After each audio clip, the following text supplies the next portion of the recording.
Baik, teman-teman, selamat datang kembali. Pada kesempatan kali ini, saya akan membahas analisa saham atau rekomendasi saham untuk minggu ini ya. Jadi terutama saham perbankan yang terbesar. Saya akan sharekan dulu untuk chartnya atau grafiknya. Jadi untuk periode tanggal 22 sampai 26 April 2024 ya. Sebelumnya kita akan bahas sedikit mengenai IHSG ya, indeksnya ya.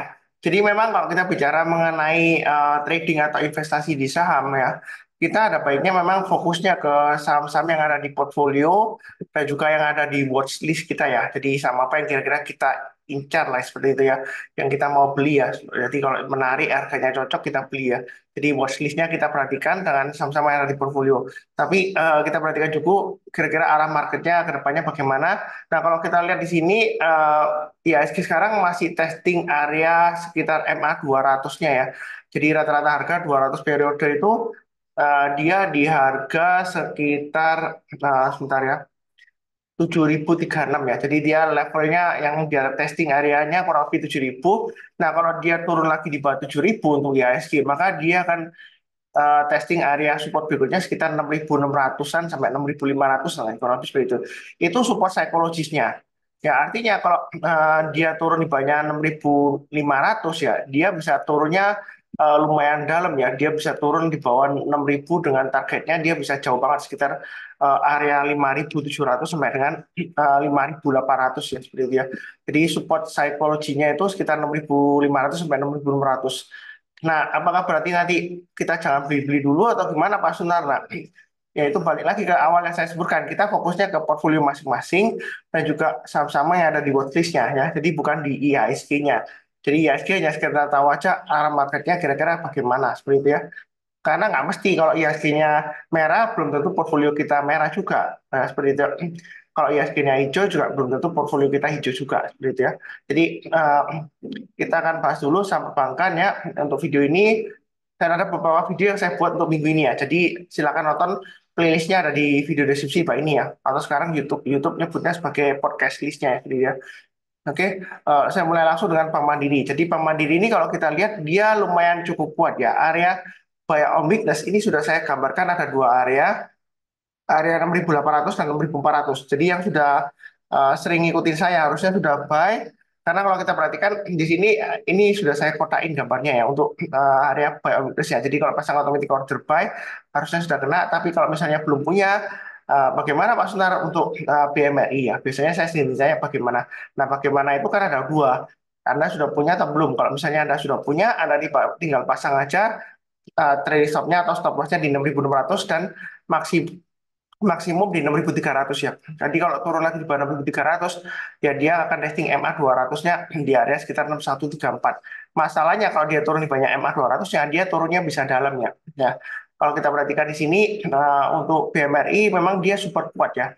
Dia nggak lama turun banyak MA 200 kemudian dia berhasil rebound atau mantul ke atas. Tetapi sebelumnya di sini pernah waktu zaman COVID recovery dia juga eh, gagal bertahan di atasnya MA 200 dia turunnya cuma di dalam ya. Jadi memang Bank Mandiri ini dia cukup kuat ya seperti itu ya. Dia dihantam, dia berhasil rebound mantul ke atas. Nah di sini tetap pasang stop lossnya ya 9.400 dan maksimum 6.300. Tapi kalau mau pasang di tengah-tengahnya, Anda bisa pasang di 6.500 ya. Nah area buy on weakness sudah saya gambarkan ya. Jadi kalau mau buy on weakness di bawah juga boleh. Nah kalau misalnya tunggu di bawah nggak dikasih, kita buy high sell higher. Jadi kalau dia berhasil naik ke atasnya 6.800 higher high, kita boleh buy atau yang sudah punya kalau mau tambah lagi ya bisa boleh. Target price berikutnya di 7.100 atau 7.400. Tapi untuk pembeliannya jangan terlalu banyak. Kenapa? Karena kalau kita lihat di sini MA20-nya, ya, indikator untuk jangka menengahnya itu masih mengarah ke bawah dan harga sahamnya masih di bawahnya MA20-nya. Jadi kita masuknya bertahap aja. Kalau naik kita tambah lagi average up, tapi kalau turun jangan di average down. Seperti itu ya. Yang sudah punya jangan terlalu panik juga, yang penting pasang trade stop atau stop loss. Trading memang seperti itu. Kadang-kadang kalau sudah kena stop loss, dia naik Pak Suntar ya. Kita lihat aja trennya. Kalau kita lihat ini kan jangka pendek sampai menengah kan masih cenderung downtrend ya. Ya, makanya jangka menengah dan jangka panjangnya masih uptrend karena dia masih di banyak masih di atasnya MA 200 ya. Hanya jangka pendek dan menengahnya aja dia di bawah MA 20-nya. Jadi belinya jangan terlalu agresif ya. Seperti itu ya. Sambil waspada pasang trade stop-nya atau stop loss-nya ya. Kalau lebih cukup untuk Bank Mandiri. Berikutnya untuk BBCA. Nah, BBCA ini menarik. Eh, Menariknya dia sedang testing MA 200 ya di sini ya. memang kalau kita perhatikan untuk MA 200-nya ini pernah sebelumnya dia gagal bertahan di atas MA 200-nya, dia bisa turun lagi, turunnya sekitar 5% sampai 8%-an gitu ya. Masih bisa turun lagi kalau dia tembus di bawah MA 200-nya. Tetapi selama MA 200-nya itu mengarah ke atas, dia itu jangka menengah dan jangka panjangnya masih cukup bagus ya.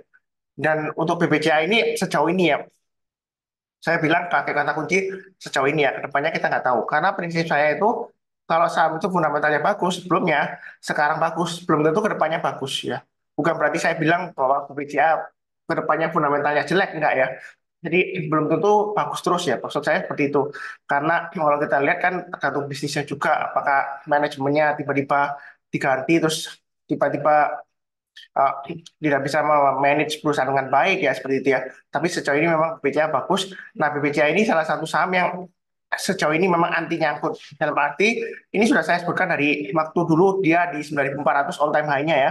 Ya kalau Anda nyangkut itu Anda tunggu 1 tahun atau 2 tahun Anda bisa lepas paling nggak jual di break even point ya, harga sama, tetapi Anda kalau bisa lewat dividennya Anda akan mendapatkan dividennya ya, paling nggak cuan dari dividennya ya, walaupun Anda nggak cuan banyak ya, seperti itu kalau misalnya nyangkut ya.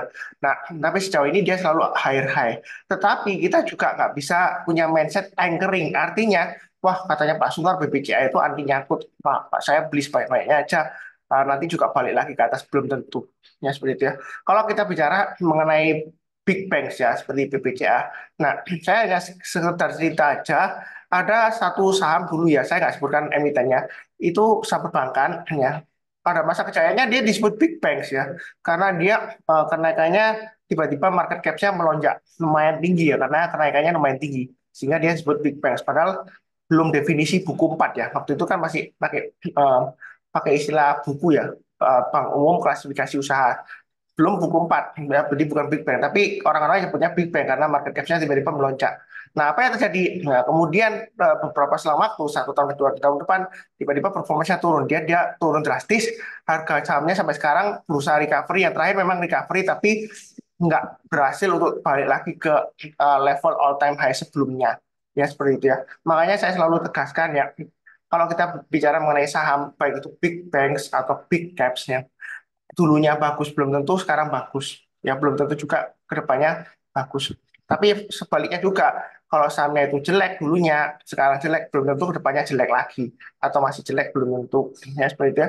Jadi kita tetap dinamis, kalau saya sih tetap fokus ke trennya, price actionnya, pergerakan harga sahamnya.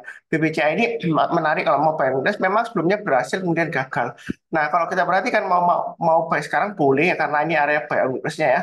Anda pasang stop loss-nya aja di area low-nya yang terakhir hari Jumat, di low-nya di 9.300 itu stop loss ada, maksimum low stop loss berikutnya di 9.250. Jadi Anda boleh buy, stop loss-nya di 9.300 dan 9.250. Kalau mau buy-nya bertahap aja, nyicil istilahnya ya. Naik ke atas 9550 kita tambah lagi average up, naik ke atas 9550 tambah lagi seperti itu ya. Nah, mungkin ada pertanyaan, no, Pak Sunar, kok nggak langsung hajar aja hakas banyak-banyaknya, ini mau murah. Nah, kalau bicara murah itu relatif ya. Kalau Anda lihat dari harga 10.400 dia turun sudah 9.475 ya, memang dia murah. Ya, tetapi kalau kita lihat uh, dari trennya, ini jangka pendek dan menengahnya, ini MA20-nya sudah mengarah ke bawah dan harga sahamnya itu jauh di bawahnya MA20-nya. Nah, kalau kita bicara mengenai statistik, ya, standar deviasi, ini sudah jauh di bawahnya standar deviasi 20 periodenya. Jadi resikonya masih lumayan tinggi. Artinya downtrend-nya jangka waktu pendek dan menengahnya masih cukup kuat. Jadi kita belinya bertahap aja, masuknya bertahap, naik ke atas 9550, kita tambah lagi, ya average up, yang sudah punya ya tinggal pasang aja stop loss yang sudah saya sebutkan sebelumnya. Ya kalau habis beli itu, menurut saya untuk BBCA ini selama dia masih bertahan di atasnya MA 200-nya kurang lebih 9.300-an, maka dia masih ada peluang untuk paling tidak mencapai target mantulannya itu sekitar 9.700 sampai 9.800-an masih bisa. Jadi kalau mau trading swing jangka 1 minggu ya, mungkin bisa kalau um, memanfaatkan momentum, kalau dia technical rebound, nah istilahnya seperti itu ya. Nah, kalau lebih sih cukup. Berikutnya untuk BBRI ini masih tertekan. Nah, bahkan kalau kita lihat di sini, BBRI kalau kita lihat dia turun di banyak MA 200-nya. Memang MA 200-nya mendatar, nggak mengarah ke bawah, tetapi dia sudah turun di banyak MA 200-nya dan jauh di bawahnya MA 20-nya. Jadi kalau sudah punya BBRI, jangan lupa pasang stop loss-nya karena ini masih resiko banget. Nah, permasalahannya di sini kalau dia gagal bertahan di atasnya 5.450, sebelumnya dia pernah bisa turun sampai 4.800. Ya. Jadi mungkin kurangi posisi kalau yang sudah punya, turun di bawahnya 5.200 lebih baik jual dulu semuanya. Karena kalau di bawahnya 5.200 dia akan kecenderungan akan testing area support berikutnya sekitar 4.800-an ya. Jadi istilahnya itu don't push your luck. Apalagi kalau kita lihat laporan keuangan untuk bulanannya untuk saham BBRI ini dia ada sedikit penurunan ya, gitu ya, mengenai kinerjanya. Nah, sebentar saya bacakan. Nah, untuk perbankan itu kan kita bisa lihat laporan keuangan bulanan. Jadi nggak harus tunggu satu kuartal ya. Nah, kalau sekarang kan bulan April, tanggal 21 April ya. Nah, jadi itu kita bisa lihat untuk laporan keuangan bulanan paling nggak lagging 2 bulan. Jadi terakhir Februari, akhir Februari ya. Itu untuk BBRI Februari 2023. Nah, dia pendapatan bunganya itu eh, pendapatan bunga itu belum bersih ya. Itu sekitar 17,4 triliun ya kan di tahun 2023. Nah, di tahun 2024 ini sampai Februari ya, Januari sampai Februari itu 18,7 triliun. Oh, sama. Nah, kalau kita perhatikan dari eh, laba bersihnya dari bunganya itu ya, pendapatan bunganya itu turun ya dari 9 triliun dia turun dari 7,994 triliun ya seperti itu ya untuk BBRI ya. Jadi dia beda dengan BBCA. Kalau BBCA dia masih naik semuanya ya. Pendapatan bunganya naik, terus kemudian laba bersihnya setelah potong dengan biaya-biayanya itu masih naik juga ya seperti itu. Jadi saya bacakan sekalian untuk BBCA itu tahun 2023 Februari dia 11,4 dan untuk 2024 Februari 12,1. Sedangkan laba bersihnya untuk Februari 2023 7,6. Nah, untuk 2024 ini 8,27. Jadi ada kenaikan BBCA 8 persenan ya. Nah, kalau BBR ini kan dia malah turun. Ya, seperti itu ya. Nah, yang lain-lainnya BBNI dia sebenarnya juga kalau kita lihat pendapatan bunganya turun, tapi laba bersihnya setelah dipotong biaya-biaya itu ada kenaikan 13% ya. Begitu. Nah, kalau BMRI dia masih naik ya. Jadi BMRI itu masih cukup bagus. Jadi performanya kalau kita urutan, mungkin yang pertama adalah BBCA ya, secara laporan keuangannya sampai Februari 2024 ini, BBCA, kemudian Bank Mandiri, kemudian BBNI, yang terakhir BBRI yang paling lagging sendiri ya, ketinggalan ya, seperti itu ya. Bukan berarti jelek enggak ya, hanya saja dia laba bersihnya turun ya, seperti itu ya. Nah, tapi kalau kan kita kan belum sampai laporan keuangan kuartal 1 ya, jadi masih bisa naik juga. Tergantung nanti ada postur CKPN yang tinggi atau tidaknya ya untuk BBRI nantinya kalau dia sudah memperhitungkan kuartal 1 penutupan ya. Tapi seperti itu jangan lupa untuk pasang stop lossnya ya karena ini masih resiko banget untuk untuk masuk BBRI paling nggak tunggu naik ke atas 5450 atau naik ke atas 5575 kita barusan buy-nya bertahap aja naik ke atas 5675 tambah lagi naik ke atas 5750 tambah lagi ya seperti itu ya. Jadi kita juga harus realistis artinya kalau sebelumnya itu BBRI bagus belum tentu kedepannya dia bakalan bagus juga belum tentu. Tapi bukan berarti saya bilang bakalan jelek enggak ya. Jadi kita harus realistis juga. Saya tetap follow the trend aja, fokus ke price actionnya. Ini kurang lebih cukup. Berikutnya untuk Bank BNI, kalau kita lihat BNI ini dia turun lagi dan BNI ini dia masih resiko testing MA 200-nya. Memang masih bertahan di atas MA 200-nya. Yang mau buy sekarang sebenarnya sih nggak ngelarang ya. Dia kan sudah di atas MA 200-nya. Ini spekulasi buy boleh, tapi jangan terlalu banyak. Karena kalau kita lihat MA 20-nya masih mengarah ke bawah dan harga sahamnya itu jauh di atasnya. Maaf, harga sahamnya jauh di bawahnya MA 20-nya. Jadi jangka pendek, jangka menengahnya itu untuk BBNI masih cenderung turun ke bawah. Ya, seperti itu ya. Jadi jangan terlalu banyak. Kita belinya bertahap aja. Kalau dia naik ke atas 5350, kita boleh tambah lagi average up. Atau yang belum punya kalau mau buy, silakan buy atau sekalian tunggu naik ke atas 5425 itu yang kayak saya gambarkan untuk buy on weakness karena kalau masih di bawahnya 5425 ya kan untuk BBNI ini sebelumnya sudah saya sebutkan dia kan testing area sekitar 5 ribuan ya memang belum dipotong 5.000. Nah masalahnya kalau dia turun lagi di bawah 5.000 dia turunnya bisa jauh bisa sampai 4.400 ya. Ya seperti itu ya. Nah, memang sih, Pak Sutar BBRI kan fundamentalnya bagus. Kita hold aja, ngapain dijual. Nanti juga balik lagi ke atas. Ya. Memang benar sih ya, sejauh ini memang bagus BBRI ya. Tetapi saya sudah ingatkan dari awal sebelumnya, ada sebelumnya big banks ya. Di masa kejayaannya dia disebut big banks karena kapitalisasinya tiba-tiba melonjak besar ya. Karena harga sahamnya melambung tinggi. Nah setelah performance-nya atau laporan keuangannya turun dan juga sudah peminat investornya sudah berkurang, ya harganya pelan-pelan turun. Sampai sekarang pun big bank tersebut tidak pernah naik di harga all time high-nya. Nah, seperti itu ya. Ya. Memang Anda bisa argue, wah laporan keuangannya kan jelek, tapi jangan lupa di masa kejayaannya dulu dia super bagus laporan keuangannya. Saya nggak sebutkan emitennya lah, nggak enak ya, seperti itu ya, karena sudah lewat lah ya, sudah biarin sekarang proses recovery. Sebelumnya saham tersebut sudah berhasil naik tinggi sih, ya kan?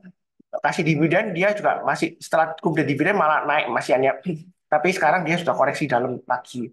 Jadi ya begitulah ya. Kalau kita bicara mengenai pasar saham, jangan terlalu cinta setengah mati dengan saham ya, seperti itu ya. Lebih cukup. Berikutnya BNGA. BNGA setelah kemudian dividen kira-kira bagaimana Pak Sunar? Nah, kalau kita lihat sih ini dia testing area supportnya 1950. Nah, kalau untuk BNGA ini kalau dia turun di bawah 1950 lebih baik jual dulu ya. Nah, seperti itu ya untuk BNGA. Nah, kalau mau buy tunggu kalau dia berhasil naik lagi ke atasnya ini ya. Paling tidak 2040 ke atas kita berusaha buy. Atau paling enggak nanti tunggulah kalau sekitar MA 200-nya kalau dia dipotong dari atas ke bawah kita jangan langsung buy, tunggu kalau dia berhasil rebound atau mantul lagi ke atas dari bawah ke atas kita berusaha buy ya, mungkin di sekitar area 1850 untuk BNKA kalau mau buy omnibus di sini ya. Jadi buy omnibus itu bukan tangkap pisau jatuh ya, kalau dia turun jangan langsung buy, tunggu dia berhasil rebound mantul ke atas menjelang penutupan atau besok paginya kita barusan buy ya, jangan sampai kita itu melawan tren ya. Boleh aja sih antara kalau pakai strategi kontrarian ya, seperti kontrarian itu berarti uh, dia kecenderungan ketika orang lain pada jual dia buy ya, tapi jangan melawan tren. Kalau kontrarian yang benar itu dia nggak melawan tren ya, memang dia coba buy tapi buy-nya dia itu nggak langsung all in gitu sebanyak-banyaknya, enggak ya. Itu namanya gambling, bukan contrarian tradingnya sebenarnya ya. Jadi dia belinya bertahap ya kan, kalau misalnya gagal tembus lagi ke bawah ya dia jual lagi, nanti buyback lagi di bawah ya. Kalau lebih seperti itu istilahnya mancing di bawah. Jadi mancing itu kan juga sama ya. Kalau kita lemparkan umpannya, kalau nggak dapat kan kita tarik kembali. Ya, nanti kita lemparkan lagi ke tempat lain. Kurang lebih sama juga. Kalau kontrarian, dia mancing di bawah, ternyata gagal turun lagi ya. Dan dia tarik lagi Pak umpannya, dia lempar ke sisi yang lainnya lagi. Dan nanti bawa lagi mungkin ya seperti itu. Itu kalau kontrarian. Jadi jangan melawan tren. Tetap belinya bertahap. Kalau masih downtrend, apalagi downtrendnya masih kuat ya jangan dilawan. Nah, seperti itu. Kalaupun Anda itu kaya raya, konglomerat, kalau mau beli perusahaannya, caranya bukan beli di pasar saham yang reguler, bukan. Anda nego langsung ke pemilik mayoritasnya. Ya. Misalnya ada pemilik mayoritas yang di atas 51%, Anda hubungin, mau nggak kamu jual perusahaanmu ke aku? Ya, ya semuanya 51%. Nah, otomatis Anda jadi pemegang mayoritasnya. Jadi belinya bukan di pasar saham, kalau dia turun-turun Anda koleksi terus sahamnya nanti tiba-tiba ada pemilik perusahaannya ya, enggak. Nah, itu caranya. Enggak. Nah, seperti itu ya. Kalau mau beli perusahaannya sumban ya, nego ke pemilik mayoritasnya. Kalau Anda kaya raya. Jadi bukan turun terus di average on, walaupun Anda kaya raya ya, tetap begitu caranya. Seperti itu ya. Lebih cukup. Nah, berikutnya untuk BPTN. Nah, BPTN ini kalau kita lihat harga sahamnya masih di bawahnya MA20-nya. Memang MA20-nya itu masih mengarah ke atas ya. Nah, ini artinya apa Pak Sunar? Berarti secara trennya sebenarnya dia masih bagus, tapi jangka pendeknya dia masih koreksi. Dia kecenderungan masih testing MA 200-nya di 1300. Jadi kalau kita perhatikan ini sudah saya gambarkan area buy and di 1400. Kalau dia berhasil naik ke atas 1400 ya untuk minggu ini, Anda boleh mau spekulasi buy and boleh pakai pasang stop loss-nya di 1375 dan 1340. Yang sudah punya, yang belum pasang stop loss, Anda bisa pasang di 1340 dan 1300 maksimum ya stop loss-nya untuk BBTN. Nah, kalau kita lihat dari uptrend channel-nya, ini kan sudah putus di bawahnya ya, sudah break ya, jadi ya sudah breakdown di bawahnya ya. Ini sudah pernah saya gambarkan, saya nggak geser-geser lagi ya. Karena kalau kita bicara mengenai analisa teknikal garis-garis channel-channel ini ya, kalau kita sukanya menggeser-geser garis, nanti ceritanya, oh, Pak Sunar, ini kalau kita lihat, wah ini masih testing masih bagus nih. Ini nanti turun lagi ada geser lagi ke bawah, turun lagi ada geser lagi ke bawah, turun lagi ada geser lagi ke bawah. Nanti nggak selesai-selesai ya seperti itu. Makanya ini yang sebelumnya kayak yang sudah saya gambarkan, saya nggak rubah-rubah lagi. Ini kurang lebih channel yang saya gambarkan sebelumnya. Ya, garisnya. Jadi kalau masih di bawahnya 1400, sebenarnya masih resiko untuk PPTN ya. Walaupun cukup menarik, tapi belinya bertahap aja, tunggu naik ke atas 1400. Itu pun jangan terlalu agresif, karena masih di bawahnya MA20-nya. Walaupun MA20-nya masih cenderung oke lah ya, masih sideways, tapi resiko masih ada. Ya, kalau habis seperti itu, kalau dia naik ke atas 1450, kita boleh tambah lagi average up, target price berikutnya 1500 dan 1560. Ya, kurang lebih cukup ya. Ini sudah 6 saham, nanti akan saya bahas video yang lainnya untuk periode minggu ini tanggal 22 April sampai 26 April 2024. Ya, kurang lebih seperti itu. Kemudian yang belum barusan kenal channel Saham Profit, jangan lupa subscribe, like, ya, nyalakan lonceng notifikasinya supaya nggak ketinggalan. Kemudian di akhir video saya doakan selalu semuanya selalu sehat, damai, dan sejahtera selalu. Amin. Terima kasih banyak. Sekian, tetap semangat.